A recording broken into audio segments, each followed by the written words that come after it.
முதன்மை கதாபாத்திரம் ஏற்றிருக்கும் நக்ஷா. அதாவது தமிழ் திரையுலகில் தொடர்ந்து பெண்மைய கதாபாத்திரங்களை வைத்து நான் எழுதிட்டு இருக்கேன். எனக்கு ரொம்ப சந்தோஷமா இருக்கு. அப்படிப்பட்ட ஒரு இயக்குனராக கூட நான் அப்படி தொடர்ச்சியா நீடிக்கலாம் தான் நினைக்கிறேன். மார்கழி திங்கள், அதுக்கு முன்னாடி ராமராஜன் சார் நடித்த சாமானியன் திரைப்படத்துல ஒரு முதன்மை கதாபாத்திரம் பண்ணியிருக்காங்க. அதெல்லாம் தாண்டி இந்த படம் பைக் டாக்ஸி, வித்யா அப்படின்ற ஒரு கதாபாத்திரம் ரொம்ப கடினமான கதாபாத்திரம். பாலச்சந்திர சார் படத்துடைய ஹீரோயினை பார்த்திருப்பீங்க. அவங்க இன்னி வரைக்கும் மறக்க முடியாது. ரேவதி, சுகாசினி, நிறைய பேர். அப்படி ஒரு கதாபாத்திரம்.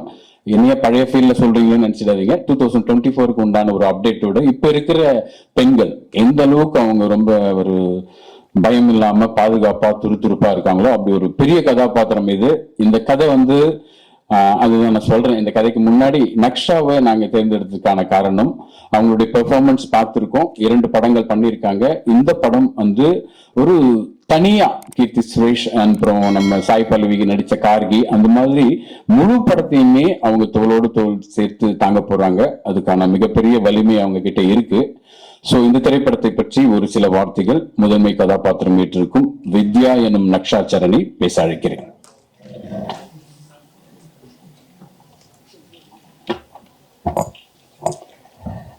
எல்லாருக்கும் வணக்கம்.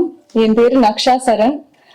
ஃபர்ஸ்ட் என்னோட வாய்ஸுக்கு மன்னிப்பு கேட்டுக்கிறேன். I'm not feeling well.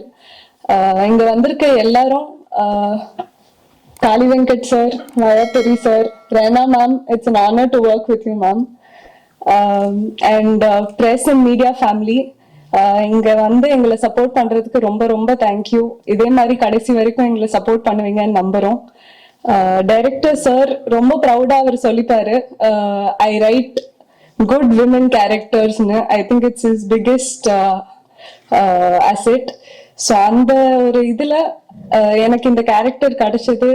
I am very very blessed. And இந்த கேரக்டருக்கு ஒரு ஜஸ்டிஸ் கொடுப்பேன்னு நம்புறேன் சார்.